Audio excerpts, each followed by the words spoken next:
Y quiero comenzar diciéndoles que si hay un libro del Nuevo Testamento que exhorte a los cristianos a permanecer fieles en estos últimos días, ese libro es la Epístola a los Hebreos.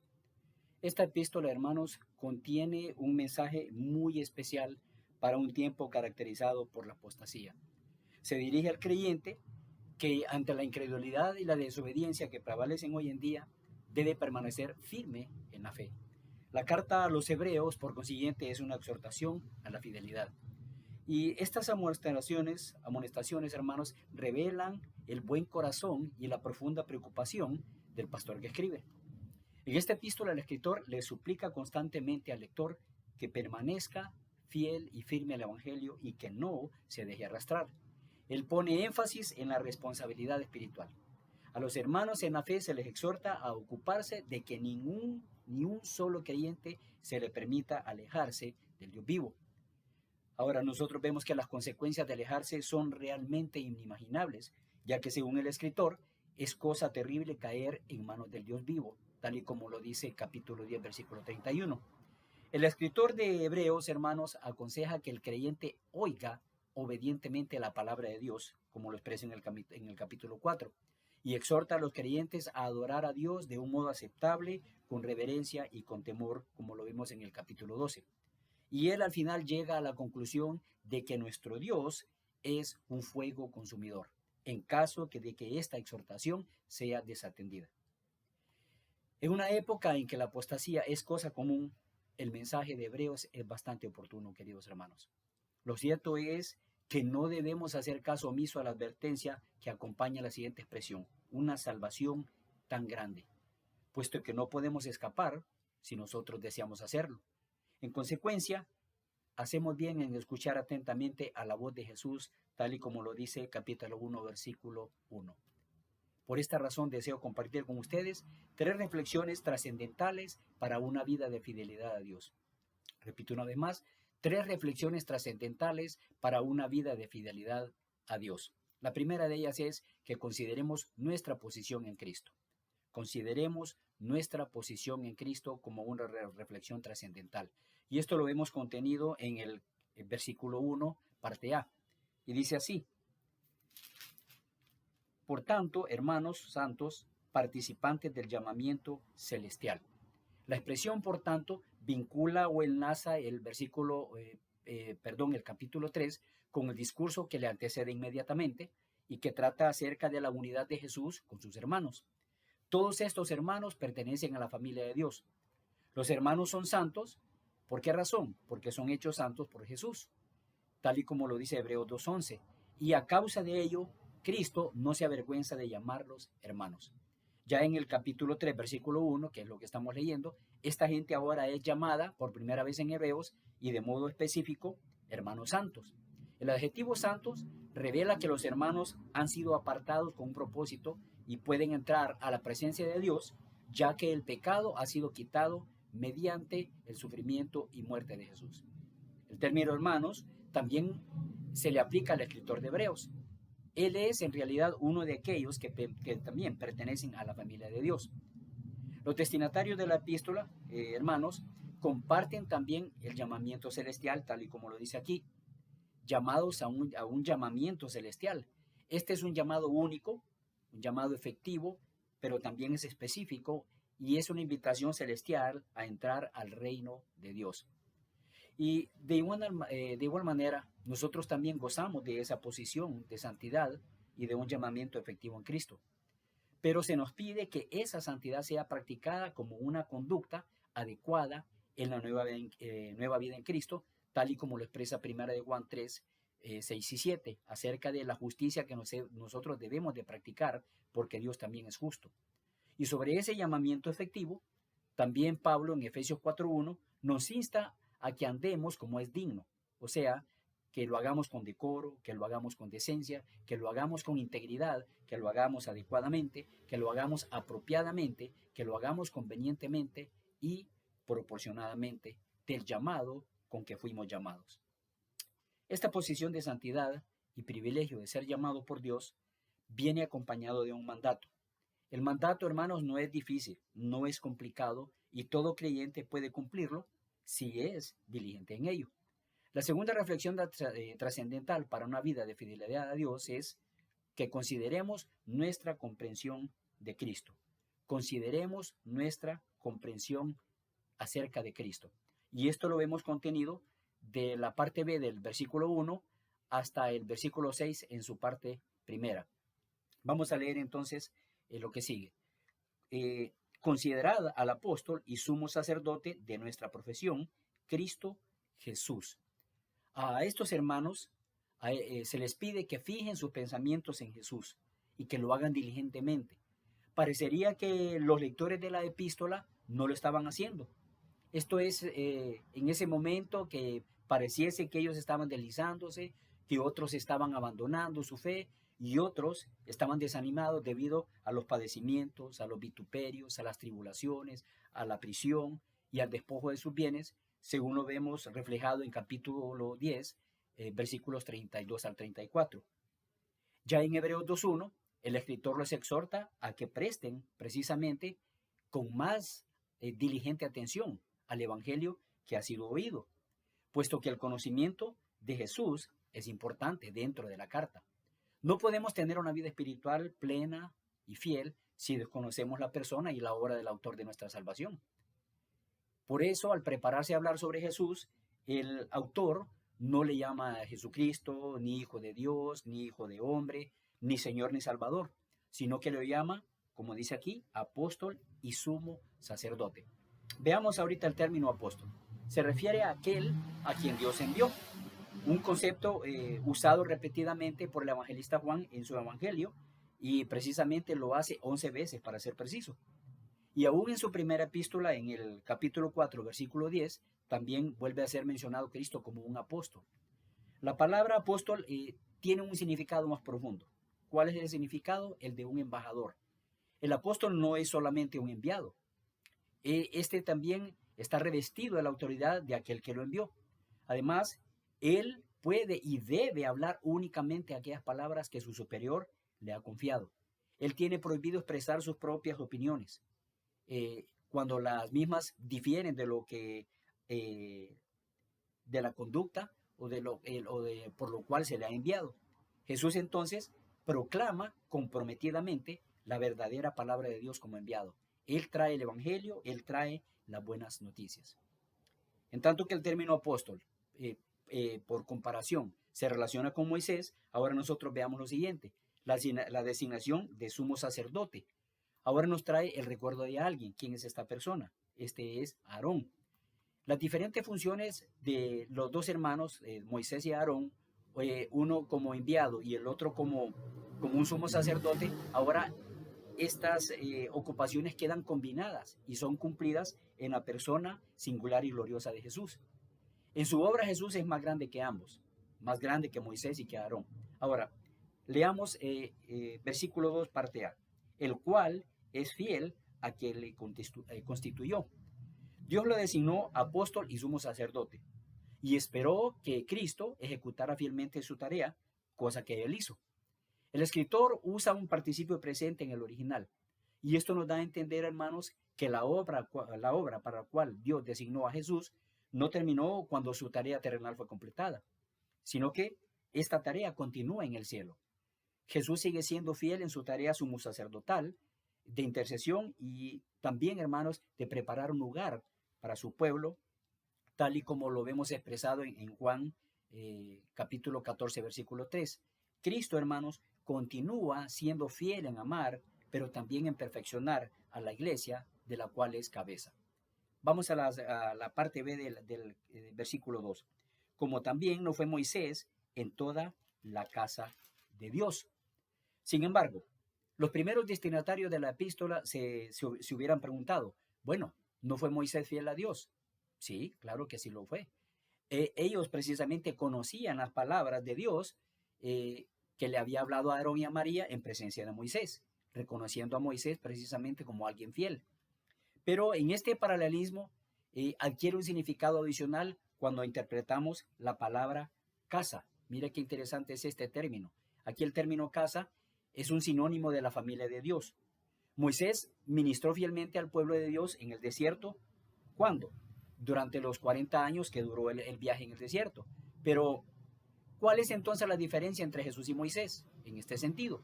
Esta pregunta nosotros vamos a verla contestada por el escritor en el próximo versículo. Vaya conmigo ahora, versículo 3. Porque de tanto mayor gloria que Moisés es estimado digno este. Vamos a quedar en esta parte. En este versículo el escritor vuelve a poner su atención en Jesús y lo considera digno de mayor honor que Moisés.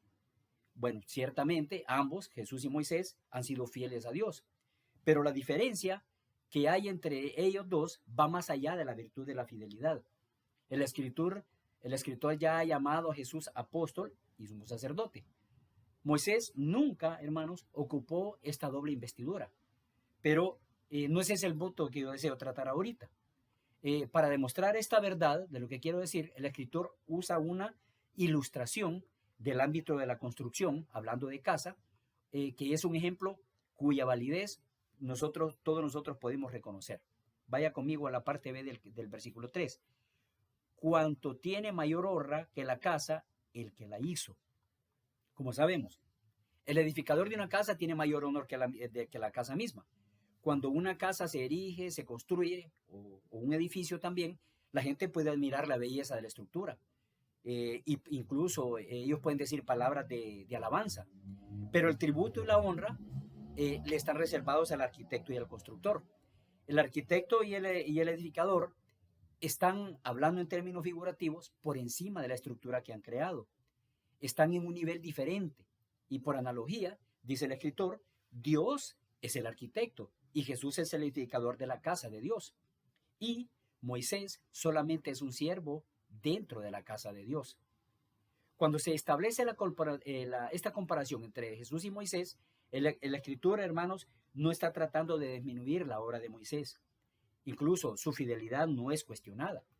Es más, la escritura revela que Dios honró a Moisés de muchas maneras. Una de ellas es que Dios mismo se presenta delante de Moisés cara a cara. Él también le otorga el don de una larga vida, 120 años para ser preciso, pero también cuando Moisés murió en Moab, Dios mismo lo enterró. Pero el escritor de Hebreos está diciendo que no hay comparación entre Jesús y Moisés en razón de que en realidad estamos hablando de dos categorías diferentes. Jesús edifica la casa de Dios. Moisés fue fiel en toda la casa de Dios, que es muy diferente. Jesús es el fundador de la casa. Y podemos decir que esta fundación tuvo su inicio en la creación.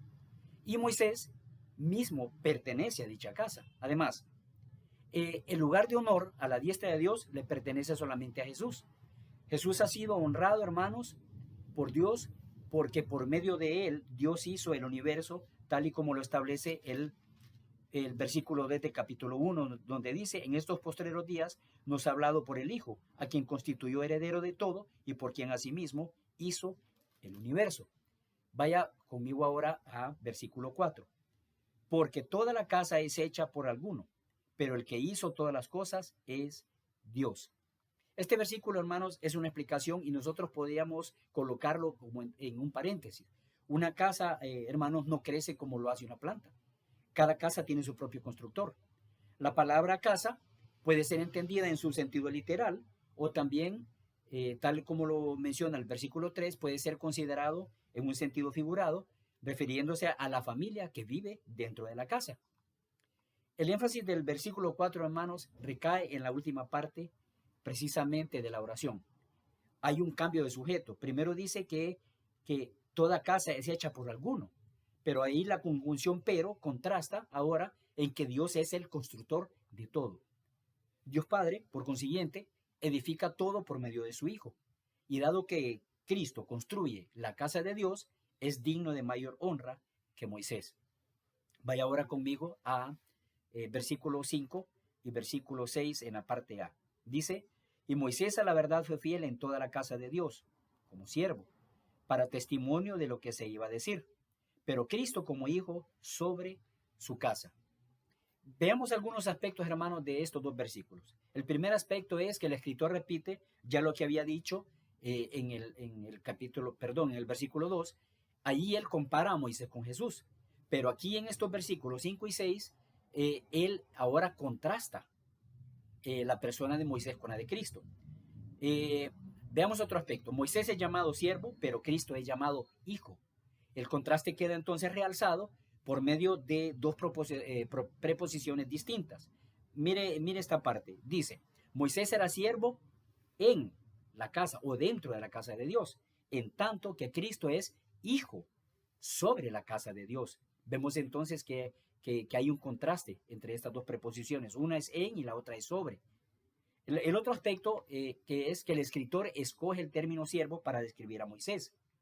Nótese que no llama a Moisés esclavo o asistente. Esta palabra siervo, hermanos, ocurre con frecuencia en el Antiguo Testamento, pero solamente ocurre una vez en el griego original del Nuevo Testamento, en este caso, el versículo 5, que estamos viendo ahorita. Esto significa que una persona está al servicio de alguien que es superior. También denota a alguien que desea servir, a diferencia de un esclavo que está obligado a servir. Hay una gran diferencia. Otro aspecto es que Moisés demostró ser fiel en la función que Dios le había dado. Y nosotros podemos ver ahí en Josué 1, versículo 1 al 4, de que Moisés realmente sirvió honorablemente y con distinción a Dios. Cristo también es fiel, como podemos verlo aquí, aunque él ocupa ahora una posición diferente. Moisés siervo, Cristo hijo. Él es el hijo a quien Dios ha dado toda la autoridad sobre la casa, es decir, la casa de Dios.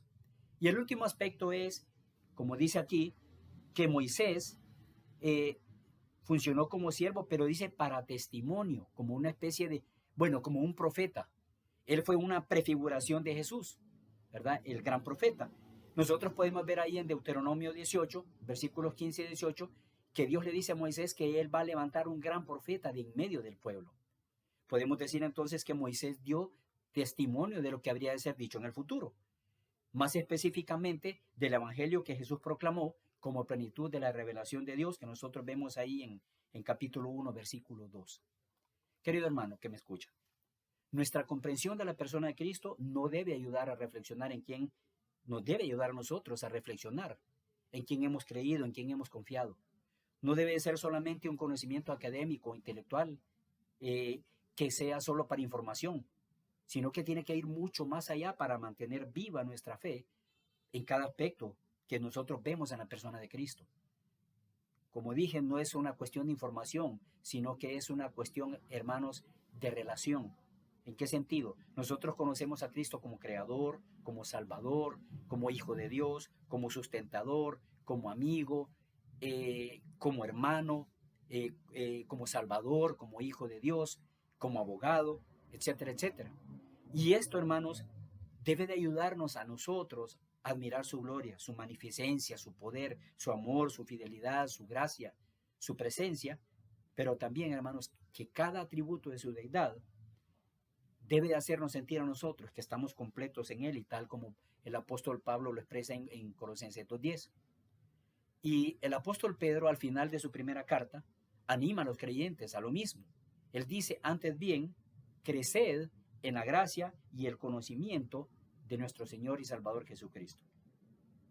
Hermanos, teniendo una profunda comprensión de Cristo como apóstol y como sumo sacerdote de nuestra salvación, se nos demanda también a reflexionar en cómo mantener nuestra relación con Él, debido no solamente a la posición que mencionamos en la primera reflexión, sino también en la comprensión, que es la segunda reflexión, que nosotros debemos de tener en Él. Por eso, la tercera reflexión trascendental para una vida de fidelidad a Dios es que consideremos nuestra relación con Cristo. Consideremos nuestra relación con Cristo. Vaya conmigo a versículo 6, parte B. Dice, la cual casa somos nosotros, si retenemos firmes hasta el fin la confianza y el gloriarnos en la esperanza. Ahora, lo que nosotros miramos aquí es una metáfora o comparación que describe al pueblo de Dios como una casa o como un edificio, y esto aparece con mucha frecuencia en el Nuevo Testamento. Pablo precisamente lo dice en la primera carta a los Corintios, segunda carta a los Corintios, y también es mencionado en la primera carta de Pedro, capítulo 2, versículo 5. Pero aquí el escritor dice que nosotros somos la casa de Dios. Esto significa que ahora los creyentes en Cristo y no los judíos constituyen la casa de Dios como una atribución. Solamente, hermanos, Los cristianos reconocen a Cristo Jesús como, como la piedra principal, la piedra angular. Y es que solo en Él todo el cuerpo, nutrido, sostenido por sus ligamentos y tendones, crece como Dios lo hace crecer, según nosotros lo vemos en Colosenses 2:19. Ahora, observe conmigo la última parte del verso 6. Nosotros vamos a encontrar aquí dos condiciones restrictivas que tiene la virtud o la fuerza de obligar a alguien a una acción. La primera de estas es, y observe conmigo ahí el texto en el versículo 6, si retenemos firmes hasta el fin la confianza. Nosotros, hermanos, vemos aquí esta partícula así como una condicional. Podemos ser parte de la casa a menos que tengamos valentía. Para los cristianos de origen hebreo, como lo vemos aquí en la carta, la tentación de volver al judaísmo no era de ninguna manera algo imaginario. A ellos se les exhortaba constantemente a aferrarse a su fe en Cristo Jesús, frente a una feroz oposición de sus conciudadanos judíos. Pero los cristianos gentiles deben también, hermanos, estar alertas ante la persecución, tal y como nosotros lo vemos reflejado en primera carta de Tesalonicenses 2:14. Ahora, esta palabra firme, hermanos, donde dice si retenemos firme, nosotros podemos traducirla mejor como valentía. Es porque es significativa para el cristiano, ya que se relaciona con su osadía, con su sinceridad, con su franqueza, no solamente en la predicación, sino también en la enseñanza del Evangelio. En este sentido, tenemos una relación de compromiso con Cristo, tal y como lo hemos venido mencionando ahí en la tercera reflexión trascendental. Y esta relación de compromiso es proclamar a Cristo debido a nuestra posición en Él, pero también debido a nuestro conocimiento de Él. La segunda condición, vamos a verla ahora, y a la siguiente. Dice, y el gloriarnos en la esperanza. Ese y enlaza precisamente la primera condición con la segunda. Esta segunda es que debemos de gloriarnos en la esperanza.